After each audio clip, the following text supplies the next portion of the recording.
Стив Джобс родился 18 февраля 1955 года в Сан-Франциско.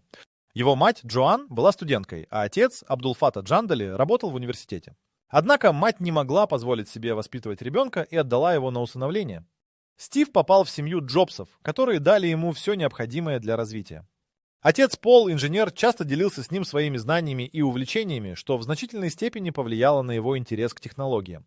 Детство Джобса прошло в довольно непростых условиях. Его семья переехала в местечко, где он рос среди других детей, и в этом окружении Стив чувствовал себя несколько изолированным. С раннего возраста он проявлял интерес к электронике и механике, что не укрывало от взгляда родных. Пол ставил перед ним задачи, требующие креативного подхода, и именно это формировало его мышление. Каждый вечер они вместе разбирали старые радиоприемники и телевизоры, что только подогревало интерес будущего гения. Когда Стиву было всего 6 лет, его родители подарили ему первый компьютер. Это открытие стало поворотным моментом в его жизни. Несмотря на то, что он совсем не знал, как использовать его, Джобс не останавливался и потратил много времени, изучая возможности устройства. Рядом с ним всегда находилась его подруга, которая делила с ним увлечения. Вместе они мечтали о создании уникальных устройств, которые могли бы изменить мир. Этим летним днем они не подозревали, что их мечты станут реальностью. В школе у Стива возникли проблемы с общением. Несмотря на блестящие оценки, он никогда не был в центре внимания. Этот опыт стал источником внутреннего конфликта. Он чувствовал себя непонятым и изолированным, что в дальнейшем формировало его характер. В процессе взросления Джобс стал все более упрямым и независимым. Он часто протестовал против традиционной системы образования, что вызывало недовольство у учителей. Стив не боялся высказывать свое мнение, даже если оно противоречило общепринятым нормам. Несмотря на трудности в общении, Джобс продолжал развивать свои навыки. Он увлекался работой с компьютерами, и вскоре его внимание привлекла новая технология – микропроцессоры. Его жажда знаний и стремление быть лучшим приводили к тому, что он проводил много времени, изучая новые разработки. Именно это желание познать больше стало основой его будущих инноваций. На фоне этих событий обстановка в семье оставляла свой след. Стив часто наблюдал, как его родители придавали значение творчеству и инновациям. Это воспитание формировало его личность, подготавливая к будущим вызовам. Обстановка, в которой он рос, оказала значительное влияние на его подход к жизни и работе. Эти ранние годы стали основой для его будущих успехов, но впереди его ожидали новые испытания и знакомства, которые изменят его жизнь навсегда. Поступить в колледж стало для Стива Джобса важным шагом, который подготовил его к будущей карьере. После окончания школы он выбрал учебное заведение под названием Reed, расположенное в Портленде, штат Орегон. Это учебное заведение славилось своим нестандартным подходом к обучению, что вполне соответствовало духу Джобса. В этот период он начал исследовать более глубокие философские понятия и развивать свои интересы в искусстве и дизайне. Однако обстановка в колледже оказалась не совсем такой, как он ожидал. На первом курсе Джобс сильно увлекся восточной философией и медитацией. Он часто отправлялся в занятия по дзен-буддизму, которые помогали ему структурировать мысли и укрепить внутренний мир. Эти занятия оказали значительное влияние на его восприятие жизни и даже на его подход к бизнесу. Он понимал, что творческий процесс требует не только технических знаний, но и духовного осознания. Тем не менее, учеба в Риде не обходилась без трудностей. Джобс не только учился, но и искал возможности для практического применения своих знаний. Он участвовал в различных проектах, которые помогали ему развивать навыки программирования. В этом колледже не было строгих рамок, и это позволило ему свободно экспериментировать. Однако, несмотря на интересные занятия и свободный дух, Джобс не всегда чувствовал себя комфортно. Он часто чувствовал себя потерянным среди сверстников, которые были более традиционно ориентированы. Вскоре он понял, что не может полностью абстрагироваться от коммерческих интересов. В один из семестров Джобс решает оставить колледж, что стало настоящим шоком для его друзей и знакомых. Он в конечном счете оставил Рид после всего лишь полугода учебы. При этом он не покидал учебу без понимания важности образования. Стив находил вдохновение в своих прошлых опытах и понимал, что мир технологий ждет его. После ухода из колледжа Джобс решил снова сосредоточиться на своих истинных интересах и увлечениях, что сделало его более независимым. Эта независимость и свобода от традиционного образования позволили ему сосредоточиться на том, что действительно имело значение. Он начал получать практический опыт, работая в различных стартапах и проектах. Одним из таких проектов была работа в компании Atari, где он познакомился с другими гениями того времени. Эти связи стали основополагающими для его будущих успехов.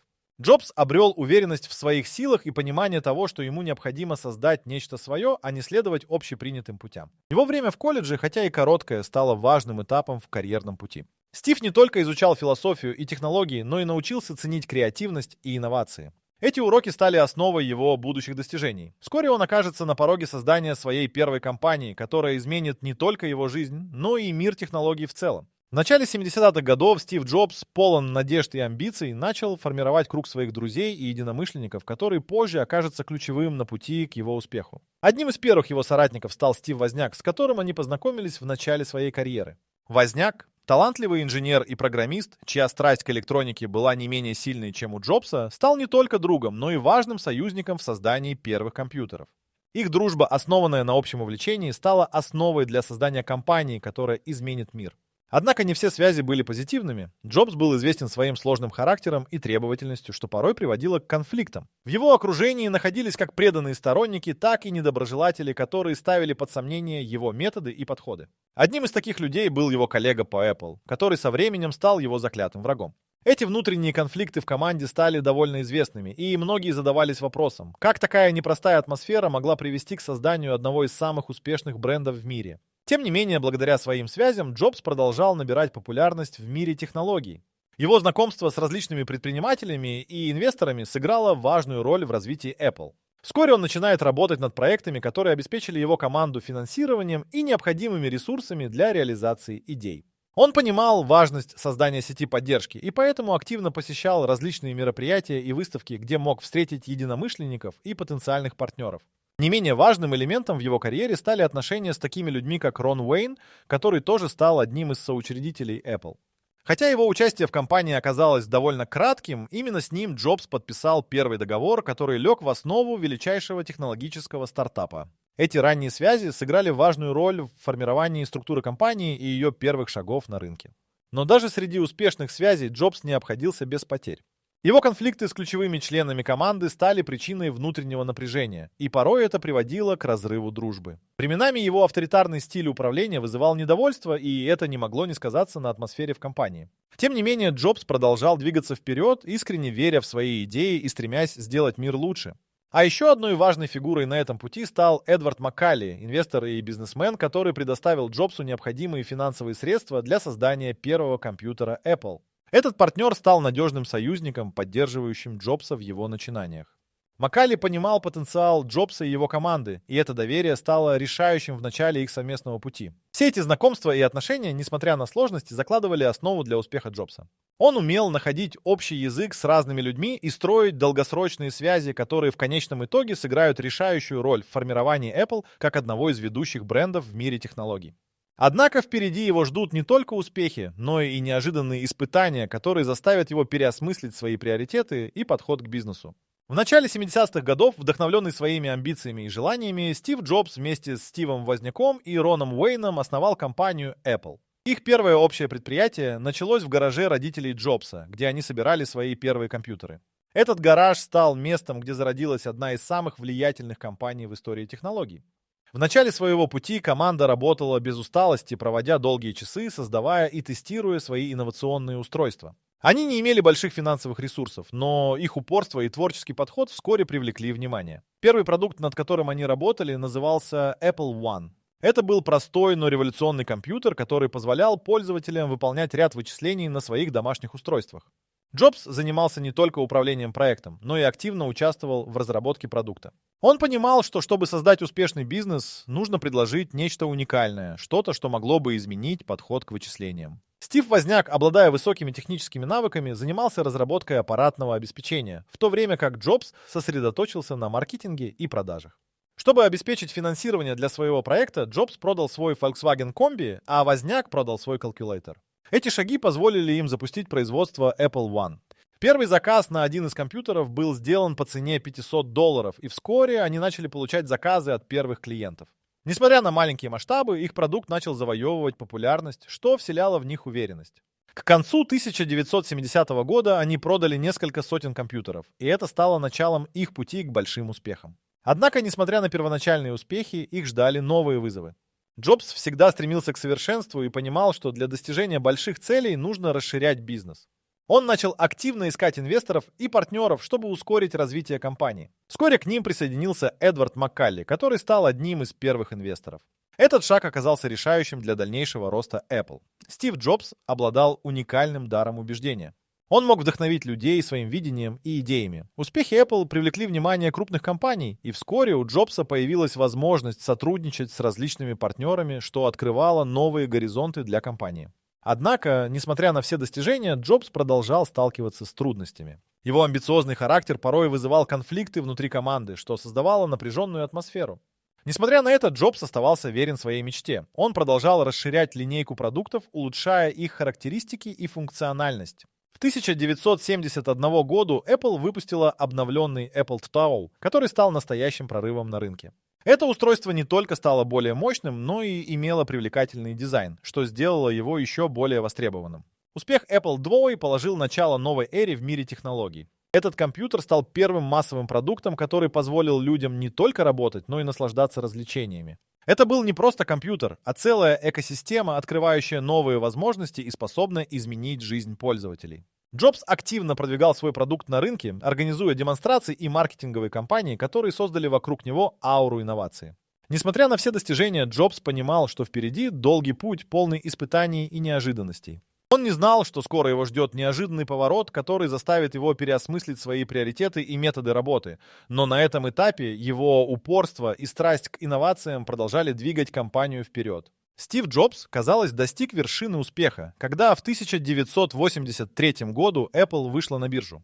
Его компания привлекала внимание всего мира, а он стал символом стремительного технологического прогресса. Однако за кулисами этого блестящего успеха скрывалась непростая история, которая привела к неожиданному изгнанию Джобса из его собственной компании. Конфликты внутри команды, требования к высокому качеству и специфический стиль управления стали причиной той напряженной атмосферы, которая постепенно нарастала в Apple. В 1986 году, когда компания достигла своего пика, Джобс столкнулся с растущим недовольством со стороны совета директоров и руководства. В то время как он по-прежнему стремился к инновациям и экспериментам, другие члены команды начали сомневаться в его подходах. Это создавалось из-за его авторитарного стиля управления, когда Джобс настаивал на своих идеях и решениях, не учитывая мнения других. Это привело к росту недовольства среди топ-менеджеров и сотрудников, и вскоре у него возникли серьезные разногласия с генеральным директором Джоном Скалли.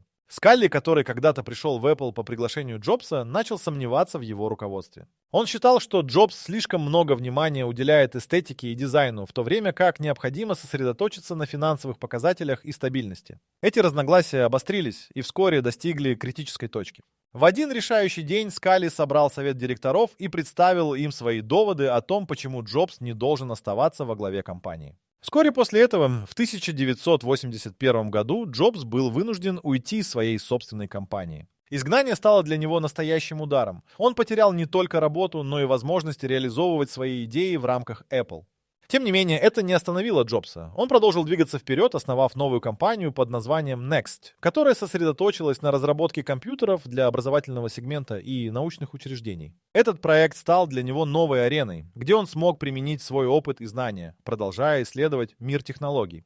Проект Next оказался не таким простым, как ожидал Джобс. Сложности в финансировании, конкуренция на рынке и постоянные изменения технологий ставили перед ним новые вызовы. Тем не менее, он оставался верным своим принципам, продолжая ставить высокие требования к своей команде и продуктам. Он считал, что создание качественного и инновационного продукта требует времени, усилий и преданности делу. В процессе работы над Next Джобс не только продолжал развивать свои навыки, но и углублял понимание того, что необходимо для успешного бизнеса. Параллельно с этим он не забывал о своих старых связях в Apple. Несмотря на конфликт, он продолжал поддерживать отношения с некоторыми из своих бывших коллег, которые также не оставляли надежды на сотрудничество. Это стало важным аспектом его стратегии, поскольку он понимал, что связи и поддержка могут сыграть решающую роль в успехе его нового предприятия. С течением времени начались изменения, которые в дальнейшем привели к неожиданному повороту в его судьбе. Джобс не раз вспоминал о своем прежнем опыте в Apple, и его стремление к совершенству оставалось неизменным. Вскоре он обнаружил, что его новый проект начинает приносить плоды, что давало ему надежду и уверенность в завтрашнем дне. Неожиданное изгнание из Apple, как оказалось, стало не концом, а новым началом, которое подготовило его к дальнейшим достижениям и открытиям в мире технологий. После изгнания из Apple Стив Джобс оказался на распутье. Однако вместо того, чтобы сдаться, он решил сделать шаг в неизвестность и основал новую компанию под названием Next. Он вложил свои последние средства в проект, чтобы создать мощные рабочие станции для образовательных учреждений и бизнеса. Джобс сосредоточился на создании компьютеров с передовыми технологиями, которые могли бы изменить подход к обучению и работе. За время его работы в Next команда разработала несколько уникальных решений, которые привлекли внимание. Однако, несмотря на амбициозные планы, проект сталкивался с постоянными трудностями, включая высокие затраты на разработку и непредсказуемость рынка. Стив не терял веры в свои идеи, и его стремление создавать инновационные технологии оставалось неизменным. Он проводил долгие часы, работая над разработкой нового программного обеспечения, которое впоследствии стало основой для системы Next Step. Эта система привлекла внимание разработчиков благодаря своей гибкости и мощным возможностям. Неослабевающее стремление к совершенству и внимание к деталям стали его отличительными чертами, которые вскоре принесли свои плоды. Несмотря на свои успехи в Next, Джобс не забывал о своем прошлом. Он продолжал поддерживать отношения с некоторыми бывшими коллегами из Apple, и это вскоре дало ему неожиданную возможность. В 1996 году Apple столкнулась с финансовыми трудностями и искала пути для спасения бизнеса. В результате компании потребовался свежий взгляд и новые идеи, и именно тогда Джобс снова оказался на горизонте. Команда Apple приняла решение вернуться к истокам и рассмотреть возможность сотрудничества с Джобсом. Советы директоров и инвесторов начали осознавать, что его опыт и интуиция могут помочь вывести компанию из кризиса. Вскоре начались переговоры о возможном приобретении Next, и в 1997 году Apple объявила о покупке компании Джобса. Это стало поворотным моментом для обеих сторон. Стив вернулся в Apple не только как бывший соучредитель, но и как главный креативный директор. Возвращение Джобса в Apple было встречено с большим интересом и надеждой. Его уникальный подход к дизайну и инновациям принудил компанию пересмотреть свои приоритеты и стратегии. Первые шаги, которые он предпринял, касались улучшения существующих продуктов и разработки новых. Он направил усилия на создание интуитивно понятного пользовательского интерфейса и эстетически привлекательного дизайна, что стало основой для будущих успехов Apple. Важным проектом оказался запуск нового компьютера под названием iMac, который мгновенно завоевал популярность благодаря своему неповторимому дизайну и простоте использования. Под руководством Джобса Apple вновь обрела уверенность на рынке технологий. Его возвращение не только восстановило дух компании, но и вдохновило команду на новые достижения. Энергия и страсть Джобса к инновациям стали заразительными, что привело к созданию ряда успешных продуктов, которые изменили облик технологий. iPod, iPhone и iPad стали не просто устройствами. Они изменили представление о том, как люди взаимодействуют с технологиями и друг с другом. Стив Джобс, вернувшись в Apple, не только занял свое законное место в компании, но и стал символом возрождения. Его способность видеть возможности, где другие видели преграды, стала основой для выдающихся достижений Apple. Он показал, что даже после серьезных испытаний можно вернуть утраченные позиции и создать нечто поистине уникальное. Джобс вновь стал двигателем прогресса, и его влияние на мир технологий продолжало расти. Но впереди его ждали новые вызовы и триумфы, которые еще больше укрепят его статус как одного из величайших инноваторов своего времени. В возвращении Стива Джобса в Apple после изгнания из его собственной компании есть много нюансов, которые удивляют. Стиль управления Джобса всегда был уникальным и противоречивым. Он был известен своим авторитарным методом, который смешивал гениальность с жесткостью, что вызывало как восхищение, так и страх среди его сотрудников.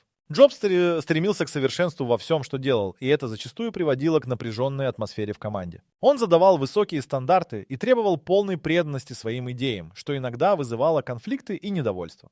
Одним из ярких примеров его стиля управления стало решение о создании продукта, который стал знаковым для компании.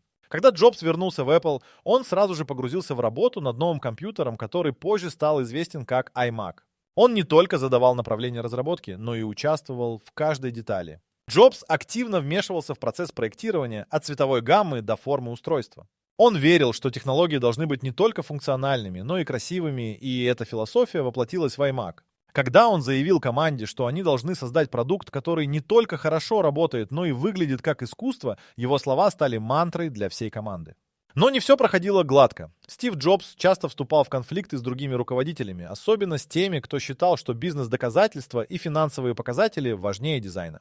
Эти разногласия приводили к напряженным дискуссиям, но Джобс оставался непоколебимым в своем стремлении внедрить инновации. Его подход к управлению можно было охарактеризовать как гений или диктатор.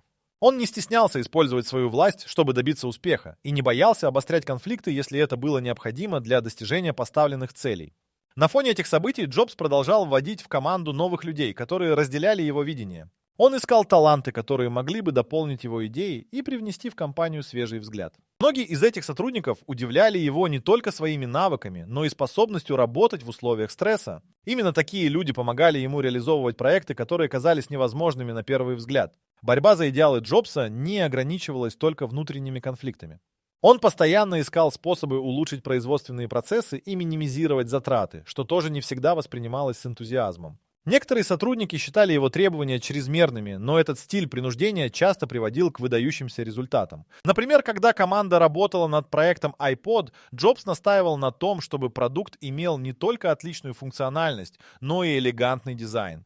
Эти требования вызывали давление на разработчиков, но в конечном итоге привели к созданию одного из самых успешных продуктов Apple. Тем не менее, такой подход к управлению не мог не сказаться на личной жизни Джобса. Он часто проводил вечера и выходные на работе, что негативно влияло на его отношения с коллегами и близкими. Некоторые считали, что его одержимость работой приводит к нарушению баланса между личной и профессиональной жизнью. Однако сам Джобс не видел в этом проблемы. Он был уверен, что для достижения великих целей нужно жертвовать чем-то. Таким образом, стиль управления Джобса оставил глубокий след в культуре Apple. Он создал атмосферу, где гении могли проявлять себя и побеждать, несмотря на напряжение и конфликты.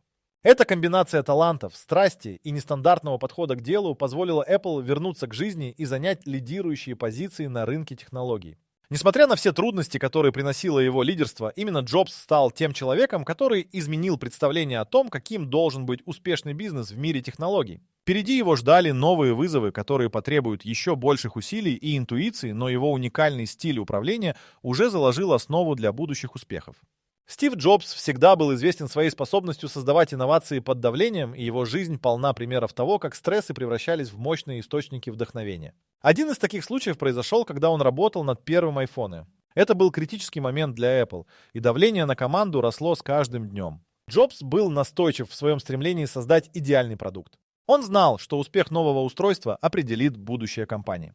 Работа шла полным ходом, но Джобс часто высказывал недовольство по поводу медленных темпов разработки. Он ставил перед командой амбициозные сроки и ожидал, что они будут работать денно и ночно, чтобы достичь поставленных целей. Это создавало напряженную атмосферу. Однако именно в этих условиях команда проявила себя как никогда раньше. Под давлением Джобс давал волю своей креативности и требовал от своих сотрудников не менее высоких стандартов.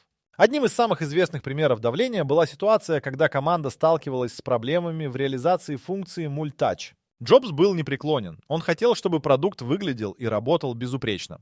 Рабочие часы удлинялись, и многие сотрудники испытывали стресс.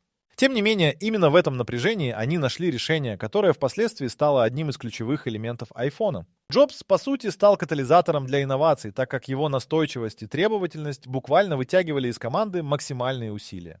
В то время как команда работала над iPhone, Джобс также столкнулся с проблемами в отношениях с его партнерами. Конфликты с руководством компании становились обычным делом. Он часто спорил с финансистами и административными работниками, которые не разделяли его видение. Столкновения с ними порой доводили его до злости, однако именно эти противоречия побуждали его действовать еще более целеустремленно. Джобс воспринимал каждую трудность как вызов, который необходимо преодолеть. В период разработки iPhone Джобс также не забывал о своих прошлых проектах. Он анализировал, что сработало, а что нет, и часто использовал эти уроки в новых разработках. Например, его опыт с iMac помог ему понять важность дизайна и пользовательского интерфейса. Параллельно он активно искал советы у своей команды, что также помогало создавать инновации под давлением. Джобс умел слушать, когда это было необходимо, и это добавляло ему гибкости, что позволило Apple оставаться на передовой технологии. К моменту выхода iPhone в 1977 году Джобс уже чувствовал, что все его усилия оправданы. Стресс и давление стали частью его метода, и именно в этот момент он чувствовал себя наиболее живым. Это устройство стало не просто новым продуктом компании, а настоящим культурным феноменом. Весь мир ожидал его выхода, и в этом ожидании Джобс видел возможность не только для Apple, но и для себя лично. Фактически после успешного запуска iPhone Джобс стал иконой, показывающей, что давление может привести к великолепным результатам. В то время как команда Apple столкнулась с множеством вызовов, они сделали это благодаря его лидерству и способности превращать стресс в мощный импульс к действию. Этот опыт только подтвердил, что в трудные времена именно давление может вдохновлять на самые смелые инновации и достижения, что сделало Джобса одним из величайших инноваторов в истории технологий. Стив Джобс, несмотря на свои достижения в мире технологий, имел сложные и неоднозначные отношения в личной жизни. Его амбициозный характер и стремление к совершенству оказывали значительное влияние на его близких. Он был известен своей страстью к работе и жертвовал временем, проводимым с семьей и друзьями. На протяжении своей жизни Джобс испытывал множество взлетов и падений в отношениях, которые оставили заметный след на его характере и даже на его карьере. Одной из самых значимых фигур в его жизни была Лорен Пауэлл, с которой Джобс познакомился в начале 90-х. Их встреча произошла в одном из ресторанов, и вскоре они начали встречаться. Лорен, выпускница Стэнфордского университета, обладала не только умом, но и независимым духом, что привлекло Джобса. Их отношения развивались на фоне его карьеры в Apple и Next. Он часто делился своими идеями и мечтами с Лорен, и она поддерживала его в трудные времена. Они поженились в 1991 году, и вскоре у них родились 3 детей – Рид, Эрин и Ив. Однако, несмотря на свою семейную жизнь, Джобс продолжал испытывать трудности в отношениях, особенно с коллегами. Его стиль управления был известен своей жесткостью, что не раз приводило к напряженности в команде. Часто он требовал от своих сотрудников полной преданности, что создавало конфликты на рабочем месте. Один из таких конфликтов произошел, когда он работал над проектом iPhone. Его требования к команде были настолько высоки, что некоторые сотрудники чувствовали себя подавленными. Эти ситуации оказывали давление на его личные отношения и дружбу с коллегами. Тем не менее, Джобс стремился сбалансировать свою работу и личную жизнь. Он понимал, что успех в бизнесе не может быть достигнут без поддержки близких. С Лорен они проводили время вместе, обсуждая не только работу, но и личные интересы. Она стала его опорой, особенно в тяжелые времена, когда Джобс столкнулся с критикой и сложностями в Apple. Их союз помогал ему справляться с внутренними конфликтами и стрессами, связанными с его карьерой. Важным моментом в жизни Джобса стал его диагноз – рак поджелудочной железы, который был поставлен в 2008 году. Это известие стало настоящим шоком для него и его семьи. В это время он осознал, как важно иметь рядом близких людей. Лорен была рядом, поддерживая его и помогая пройти через лечение. В этот период Джобс много размышлял о своих отношениях и о том, что действительно имеет значение в жизни. Несмотря на все испытания, Джобс на протяжении всей своей карьеры оставался преданным своему делу. Он тщательно выбирал людей, с которыми работал, и стремился создать команду, которая разделяла бы его видение. Многие из его друзей и коллег впоследствии вспоминали о том, как он вдохновлял их своими идеями. Хотя его стиль управления вызывал недовольство, многие признавали, что именно его подход к работе создал уникальную атмосферу в Apple. Джобс также поддерживал отношения с другими инноваторами и предпринимателями, что позволило ему установить важные связи в индустрии. Эти знакомства помогли ему не только в бизнесе, но и в личной жизни, когда он искал поддержки и совета. Он часто общался с другими лидерами отрасли, что давало ему новые идеи и вдохновение. Таким образом, личная жизнь Стива Джобса была неотъемлемой частью его личности и карьеры. Он сталкивался с трудностями, но благодаря крепким связям с близкими и коллегами смог преодолеть многие из них. Его стремление к совершенству и преданность делу оставили неизгладимый след как в его жизни, так и в наследии, которое он оставил после себя. Несмотря на все испытания, Джобс всегда искал баланс между работой и личной жизнью, что в конечном итоге помогло ему стать одним из самых влиятельных инноваторов своего времени. Стив Джобс оставил после себя наследие, которое изменило не только мир технологий, но и повседневную жизнь миллиардов людей. Его влияние ощущается в каждом аспекте современной цифровой культуры. С момента запуска первого персонального компьютера Apple до создания революционного iPhone Джобс демонстрировал способность предсказывать и формировать будущее. Его идеи и продукты стали основой для целых отраслей и вдохновили новое поколение предпринимателей и изобретателей. Когда Джобс вернулся в Apple в 1997 году, он смог трансформировать компанию, которая находилась на грани банкротства, в одного из самых успешных брендов в мире. Сразу после своего возвращения он сосредоточил усилия на создании интуитивно понятных и эстетически привлекательных продуктов. Одним из первых шагов стало создание iMac, который стал не только коммерчески успешным, но и символом нового дизайна и функциональности. Стив понимал, что технологии должны быть доступными и привлекательными для пользователя, и его подход к разработке отражал это видение. В следующем шаге Джобс запустил iTunes, который изменил способ, которым люди слушали музыку. Эта программа не только упростила процесс покупки и прослушивания музыки, но и стала основой для новой бизнес-модели, которая позволила музыкантам зарабатывать без необходимости взаимодействия с традиционными музыкальными лейблами. Параллельно с этим он запустил iTunes Store, который стал первой платформой для легального скачивания музыки в цифровом формате. Это не только изменило музыкальную индустрию, но и создало новую культуру потребления, основанную на удобстве и доступности. С запуском iPhone в 2007 году Джобс снова перевернул представление о мобильных устройствах. Смартфон объединил в себе функции телефона, плеера и интернет-компьютера, что сделало его незаменимым инструментом в повседневной жизни. Революционный интерфейс с мультач-дисплеем позволил пользователям взаимодействовать с устройством интуитивно и естественно. iPhone стал символом эры мобильных технологий, а его успех способствовал росту экосистемы приложений, которые радикально изменили способы коммуникации, развлечений и работы. К тому времени, когда в 2011 году Джобс скончался, его влияние на мир технологий было неоспоримым. Apple стала одной из самых дорогих компаний в мире, а ее продукты завоевали преданность миллионов пользователей. Джобс показал, что успех основан не только на технологиях, но и на способности видеть потребности пользователей, создавать уникальные решения и раздвигать границы возможного. Его философия о том, что технологии должны быть красивыми, простыми в использовании и доступными для всех, продолжает вдохновлять дизайнеров и разработчиков по всему миру. Наследие Джобса не ограничивается только его компаниями и продуктами. Он стал символом инноваций, креативности и стремления к совершенству. Его подход к бизнесу, нацеленный на создание высококачественных и инновационных продуктов, вдохновлял многих. Учитывая его вклад, можно уверенно сказать, что Стив Джобс навсегда изменил мир технологий, оставив за собой след, который будет ощущаться еще долгие годы.